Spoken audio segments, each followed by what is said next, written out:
Hi guys, welcome back to my channel penny Peniel. So ఈ రోజు title లో మీరు చూసే ఉంటారు ఈ వీడియో దేని గురించి అని అంటే జాబ్ ఎట్లా వస్తుంది. సో నా దగ్గర అయితే 4 ప్రిన్సిపల్స్ ఉన్నాయి జాబ్ రావడానికి, లేదంటే 4 స్టెప్స్ ఉన్నాయి. ఆ స్టెప్స్ ఏంటో ఈ వీడియోలో అయితే నేను చెప్తా. సో ఇవైతే అంత కాంప్లెక్స్ ఏం కాదు, నేను చెప్పేది చాలా simple steps and practical steps. So job రావడానికి 4 స్టెప్స్. ఫస్ట్ థింగ్ ఏంటి అని అంటే అందరు అనుకుంటారు స్కిల్ అని చెప్పి, లేదంటే నాలెడ్జ్ అని చెప్పి, కానీ నన్ను అడిగితే నేను చెప్తా ఫస్ట్ థింగ్ కావాల్సింది జాబ్ రావాలంటే టూల్స్ ఉండాలి, బేసిక్ రిసోర్సెస్ ఉండాలి. సో బేసిక్ రిసోర్సెస్ అని అంటే అప్లై చేయడానికి ఏదైనా ఒక టూల్ అయితే మనకు ఉండాలి. So first and foremost important thing tools or resources. So నా దగ్గర ల్యాప్టాప్ ఉంది. So this is one of the resources. Most important thing ఏంటి అని అంటే మీ దగ్గర ల్యాప్టాప్ ఉండాలి. ల్యాప్టాప్ ఎందుకు ఉండాలి? సో మీరు అప్లై చేసుకోవడానికి గానీ, రెజ్యూమే ఎడిట్ చేయడానికి గానీ, లేదంటే ఇంకా వెబ్ క్యామ్ వల్ల ఇంటర్వ్యూ ఆన్లైన్ అటెండ్ అవ్వడానికి గానీ ఛాన్స్ అయితే ఉంటది ల్యాప్టాప్ ఉంటే. సో ల్యాప్టాప్ అనేది చాలా ఇంపార్టెంట్. సో ల్యాప్టాప్ మాత్రం ఖచ్చితంగా ఉండాలి. సో ఈ ల్యాప్టాప్ నాకు తెలిసి నేను 2020 ఇయర్ లో మా ఫాదర్ నాకు గిఫ్ట్ గా ఇచ్చిండు అన్నట్టు. చాలా ఇయర్స్ అవుతుంది, 5 ఇయర్స్ అవుతుంది అనుకుంటా, 4-5 ఇయర్స్. సో ల్యాప్టాప్ ఉండడం వల్ల యూజ్ చెప్పినాను నేను. మీరు స్కిల్స్ నేర్చుకోవచ్చు, రెజ్యూమే అప్డేట్ చేయొచ్చు, ఇంటర్వ్యూస్ అటెండ్ అవ్వచ్చు, ముఖ్యంగా ఆన్లైన్ లో జాబ్స్ కి అప్లై చేయొచ్చు, ఈమెయిల్స్ చెక్ చేసుకోవడం గానీ, డాక్యుమెంట్స్ గానీ, PDF కన్వర్జన్స్ గానీ, MS వర్డ్ టైపింగ్ గానీ, ఇవన్నీ కూడా మీరు ల్యాప్టాప్ లో చేయొచ్చు. సో నన్ను అడిగితే ఫస్ట్ అండ్ ఫార్మోస్ట్ థింగ్ ఏం ఉండాలి అని అంటే స్కిల్ కంటే ముఖ్యంగా మీకు ఒక ల్యాప్టాప్ అయితే ఉండాలి. So that is the number 1 thing you should have.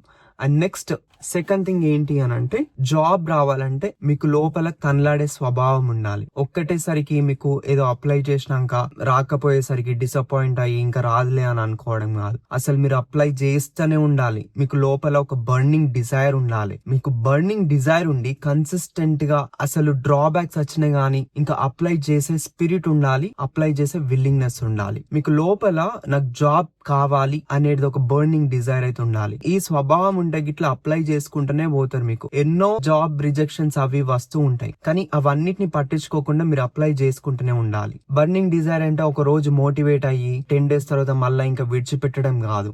మనం ట్రై చేయాలి. అసలు ఎట్లా వస్తుంది, దీనికి ఏమేమి అవసరము, దీనికి మనం ఏమేమి ఎఫర్ట్స్ పెట్టాలి, ఏమేమి నేర్చుకోవాలి అనేటి కూడా మనం ఇందులో చూసుకోవాలి. డైలీ కూడా మనం సెర్చ్ చేయాలి, కొత్త జాబ్స్ ఏమన్నా వస్తున్నాయా, ఏదైనా ఆన్లైన్ లో వీడియోస్ ఏమన్నా పెడుతున్నారా, యూట్యూబ్ లో ఎవరెవరు అసలు జాబ్స్ గురించి చెప్తున్నారు, ఏ యూట్యూబ్ ఛానల్స్ రికమెండ్ చేస్తున్నాయి, ఆన్లైన్ లో ఏమన్నా ఉన్నాయా, నౌకరీలో ఏమన్నా ఉన్నాయా అనేది మొత్తం అయితే జాబ్స్ గురించి మనం సెర్చ్ చేయాలి. కానీ స్కామ్స్ కి మాత్రము అసలు డబ్బులు పే చేయమని జాబ్స్, జెన్యూన్ గా జాబ్స్ ఇచ్చే వాళ్ళైతే ఎవరు అడగరు. అక్కడ మీరు మోసపోవద్దు. సో ఇది second step, burning desire plus consistency. ఇది ఉంటే మీకు చాలా యూస్ఫుల్. థర్డ్ ఇంపార్టెంట్ థింగ్ ఏంటి అని అంటే మంచి రెజ్యూమే అండ్ ప్రొఫైల్ ఉండాలి. మంచి రెజ్యూమే ఉండాలి, స్కిల్ కి తగ్గట్టు రెజ్యూమే ఉండాలి. ఈ రెజ్యూమే బిల్డింగ్ కూడా మీరు నేర్చుకోవాలి. రెజ్యూమే మంచిగా ఎట్లా ప్రిపేర్ చేయాలి, మంచిగా ఎట్లా కనిపించాలి ఇంటర్వ్యూయర్ కి, లేదంటే నౌకరీలో అప్లోడ్ చేయగానే మన రెజ్యూమే హెచ్ఆర్స్ ని ఎట్లా అట్రాక్ట్ చేయాలి. Resume building is a skill. And మీరు నార్మల్ గా ప్రిపేర్ చేయొద్దు. ఇంటర్ లో ఇన్ని మార్క్స్ వచ్చినాయి, 10th లో ఇన్ని మార్క్స్ వచ్చినాయి, నార్మల్ బేసిక్ గా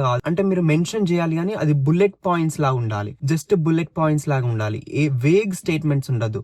you should quantify the sentences in terms of numbers, in terms of metrics. So resume building అనేది చాలా ఇంపార్టెంట్. సో మంచి రెజ్యూమే ఉంటే కూడా మీకు జాబ్ వచ్చే ఛాన్సెస్ ఎక్కువ ఉంటాయి. సో రెజ్యూమే ఎట్లా బిల్డ్ చేయాలి, ఎట్లా డెవలప్ చేయాలి, ఎట్లా ఎడిట్ చేయాలి అనేది కూడా మీరు ఆన్లైన్ లో చూడొచ్చు, చాలా వీడియోస్ ఉంటాయి. సో ఇది third thing. And fourth thing ఏంటి అని అంటే ఇది చాలా ఇంపార్టెంట్, స్కిల్ ఉండాలి. చాలా మందికి జాబ్ రావాలి అని ఆశ ఉంటది, కానీ అసలు దానికి సంబంధించిన స్కిల్స్ అయితే ఏముండయి. సో జాబ్ రావాలంటే రాదు కదా, అసలు స్కిల్ లేదు. మళ్ళా ఏం జాబ్ చేస్తామనంటే ఏ జాబ్ అయినా చేస్తా అని అంటారు కొంతమంది. ఏ జాబ్ అయినా చేస్తా, ఏదైనా చేస్తా అని అంటారు, కానీ అసలు వాళ్ళకి స్కిల్ ఉండదు. సో నీకు నువ్వు ఎఫర్ట్స్ పెడుతున్నావా, నీకు నువ్వు ఎఫర్ట్స్ అసలు ఇస్తున్నావా జాబ్ కోసం అనేది కూడా చూసుకోవాలి. స్కిల్ లేకుంటే కొంచెం డెవలప్ చేసుకోవాలి. ఎక్సెల్ నేర్చుకోవాలి, కొంచెం బేసిక్స్ నేర్చుకోవాలి, జనరల్ నాలెడ్జ్ నేర్చుకోవాలి, ఇంగ్లీష్ కమ్యూనికేషన్ నేర్చుకోవాలి. ఇంగ్లీష్ కమ్యూనికేషన్ లో కూడా చాలా మంది ఏమనుకుంటారు, ఎవరితోనైనా మాట్లాడుతున్నాడు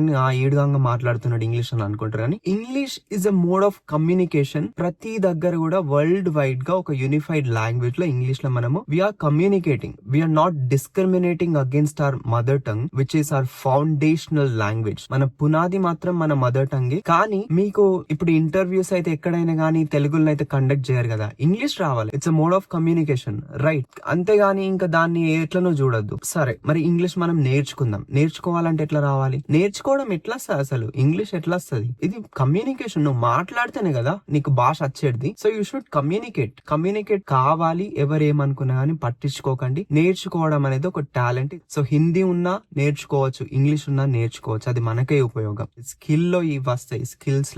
స్కిల్స్ లో ఏంటిదంటే నాలెడ్జ్ సంబంధించి చెప్తా. There are 2 types of knowledge అని నేను క్లాసిఫై చేసుకుంటా. ఒకటి ఏంటి అనంటే స్పెషలైజ్డ్ నాలెడ్జ్, ఇంకొకటి ఏంటిదంటే జనరల్ నాలెడ్జ్. స్పెషలైజ్డ్ నాలెడ్జ్ ఏంటి అనంటే ఎందులో స్కిల్ ఉంది, ఎందులో నీకు ఎక్కువ స్పెషలైజ్డ్ నాలెడ్జ్ ఉంది. ఫర్ ఎగ్జాంపుల్ నేను మెకానిక్స్ తీసుకున్నా. మెకానిక్స్ లో నాకు ఇంజన్స్ గురించి తెలుసు, 4-stroke ఇంజిన్, 6-stroke ఇంజిన్. దీన్ని మనం ఏమంటామంటే స్పెషలైజ్డ్ నాలెడ్జ్. కొంతమందికి టెక్నికల్ దాంట్లో ఉంటది నాలెడ్జ్, సో దాన్ని మనం స్పెషలైజ్డ్ నాలెడ్జ్ ఉంటాం. స్పెషలైజ్డ్ నాలెడ్జ్ ని ఇగ్నోర్ చేయదు. ఇందులోనే మీరు అప్ స్కిల్ కావాలి. కొంతమందికి ఓన్లీ ఇంగ్లీష్ వస్తుంది, అందులోనే అప్ స్కిల్ కావచ్చు. తర్వాత జనరల్ నాలెడ్జ్ అనేది మరీ బాగా జనరల్ నాలెడ్జ్ ఉండాల్సిన అవసరం లేదు. నీకు కొంచెం అవగాహన ఉంటే సరిపోద్ది జనరల్ నాలెడ్జ్ కి, అర్థమైందా? కానీ స్పెషలైజ్డ్ నాలెడ్జ్ మాత్రం చాలా ఇంపార్టెంట్. సో స్కిల్స్ లో ఇంకా క్లాసిఫై చేస్తే 2 types of skills, soft skills, ఇంకొకటి టెక్నికల్ స్కిల్స్. సాఫ్ట్ స్కిల్స్ అనేది చాలా ఇంపార్టెంట్. సాఫ్ట్ స్కిల్స్ ఉంటేనే ఆ టెక్నికల్ స్కిల్స్ లో నువ్వు ఇంటర్వ్యూలో మంచిగా ఎగ్జిబిట్ చేయగలుగుతావు, మంచిగా చెప్పగలుగుతావు. సో సాఫ్ట్ స్కిల్స్ కూడా చాలా ఇంపార్టెంట్.